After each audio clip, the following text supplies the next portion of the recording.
ngomba kuvuga ngo birashoboka yuko wowe uri muri situwasiyo ubona byakurenze, ubona umengo ntibigikunda, urabye imbere ubona wapi, urabye inyuma ubona bidakunda, waba uzi icepfo icanga icya ruguru, ntugira uwo gufasha, ntugira uwo guseruka ko ibyo bihe byama byabaye umuntu akugarizwa impande zose.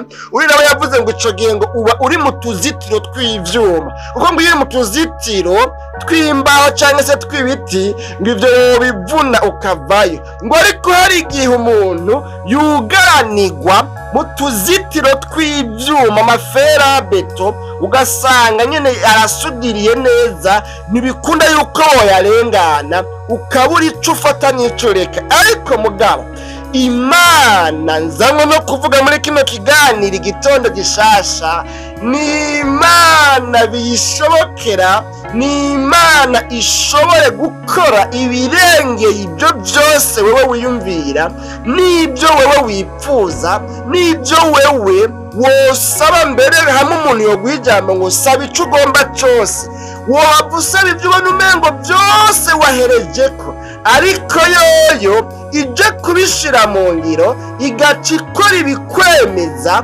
birengeye cyane bya bindi byose wasaba, kuko wowe naho wosaba usaba nk'umwana.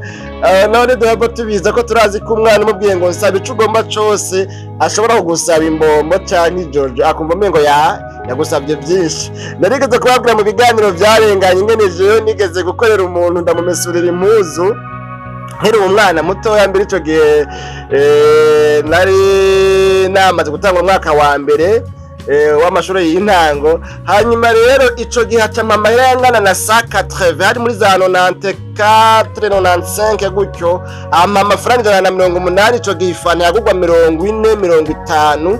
Mwumva ko yarampaye dovuga ngo forfait ifana zitatu muri kino gihe mfatemo kino kiganiro, ifana zitatu wifane kugwa ibihumbi 200, urumva ni 600 niyo yarampaye.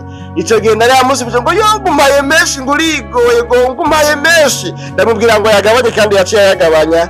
Urumva nyene ko byari bya bindi by'ubwana. Imana yacu nidutabare bene data bakunzi ba kino kiganiro igitondo gishasha cyacu cuno munsi. Ibi rero bigomba kuvuga ngo umwana ashobora gusaba, mugabo naho yosaba akabona umengo wewe yahereje ko ibyo yasabye, umengo yasabye byinshi bya nyuma. Ariko umuvyeyi wewe kubera yuko